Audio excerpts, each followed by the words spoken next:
What's up YouTube, Capital G here. So we are talking the Monarch Explosion FTK deck, and when this deck first surfaced about a month ago, I made a video immediately in that same weekend.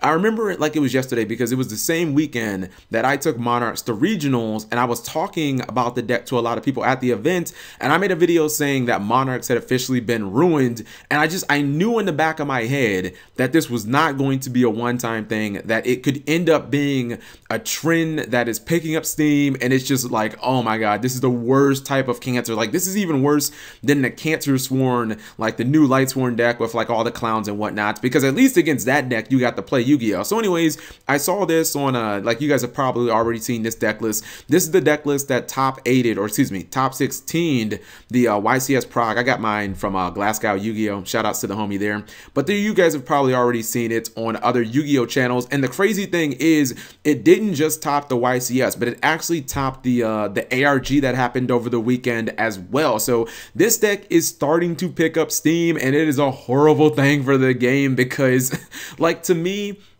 there's one thing if an OTK just kind of happens, you know, like, even I watched the entire finals of YCS Prague, and in game 2, like, you know, the guy who was playing Draco Pals, he forgot about his Stardust, and he was like, yo, I don't even care, I'm still gonna OTK you. He just pendulum summoned 5 monsters, bam, it just happened. But it's another thing when your opponent is playing an FTK deck with literally their only win condition is to win during their first turn, and they have no backup plan, and they have, you know, no tangible win condition if that doesn't happen. And I'm not alone in this. In fact, Konami agrees with me, and you can kind of, you know, that because of the way that they have treated these decks in the past when they have surfaced. Usually Konami has waited for these decks to do well at YCSs, which is why I'm actually happy. Like, my reaction to this deck topping these big events is probably shocking to you guys, but it's technically a good thing. Like, it's for the greater good. Like, I know it kind of sucks if you play against these decks at, you know, a YCS or something like that, especially at a YCS, not even like a regional, but it's much better for the game that this happened on the YCS level. In fact, they even actually had this deck on stream. They actually gave that shit a feature match, so everybody knows about it. In fact, I technically wish that he would have won his top 16 match. Like, I wish he would have won his top 16 match, because then for the European coverage, which is, by the way, just side note, far better than the American coverage ever is, but then they would have had to give him a player profile.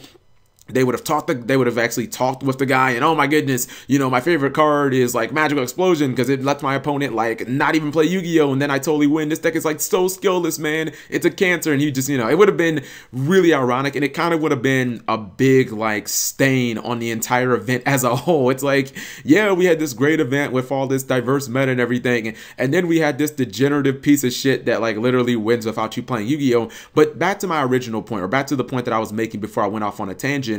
Like, FTKs are a different breed, and Konami has treated them differently, as when they generally top like these really high level events, Shonen Jumps or YCSs, Konami has generally eradicated these decks with an extreme prejudice. They have went out of their way to just make sure that decks like, I'm just thinking of some examples off the top of my head, Frog FTK, Magic Scientist FTK, the Shadow Priestess of Ohm FTK that existed during the Dad Return format. Like, they have went after these decks hard, where when Cyberstein won its first Shonen Jump after top 8ing a few times, they immediately fucking emergency banned it like 2 weeks later. In fact, Upper Deck didn't even ask for Konami's permission. They were just like, yo, you're done. We're getting rid of you. With the Shadow Priestess of Ohm FTK, it ended up getting 2nd place at a YCS, and, you know, that was when they had the emergency ban list during Dad Return, and they took out Dark Magician of Chaos and what's the other one, Dimension Fusion, and you couldn't do the whole play with spell economics and whatnot.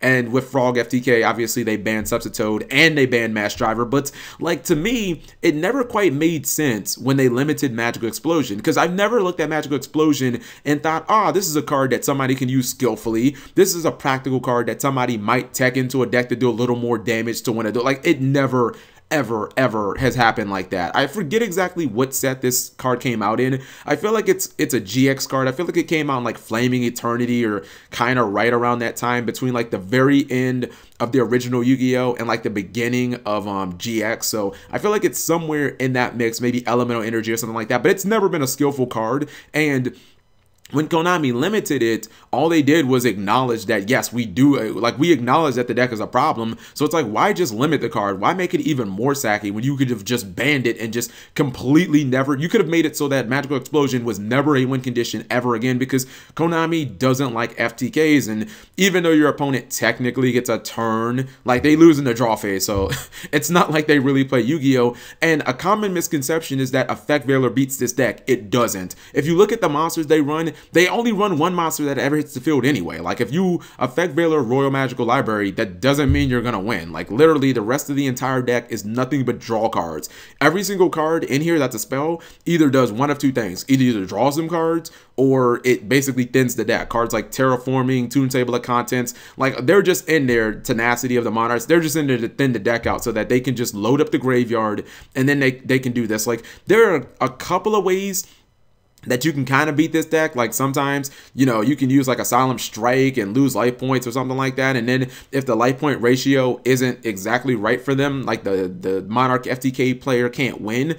But hopefully now that this deck, you know, it just top 8'd the ARG, it just top 16 the YCS, they gave it a freaking feature match. Now that it is on the radar, it's not just on the regional level anymore. Hopefully this will be Konami's this will be their cue to just ban the deck. Like, you literally have two degenerate cards here that all they do is promote FTKs. Just go ahead and take care of them, you know? Like, I thought that chicken game, when it was first announced in Clash of Rebellion, I looked at that card and I was like, this card's gonna be a problem. And 2 seconds later after that, people started playing, like, you know, Monarch, or excuse me, they started playing Explosion decks, and now we've gotten this version, which is like more consistent because, you know, pantheism is that fucking shit. But hopefully this will be the cue for Konami to just essentially eradicate the deck. Just make Magical Explosion no match. Just do this. There you go, Konami. Just ban these 2 cards.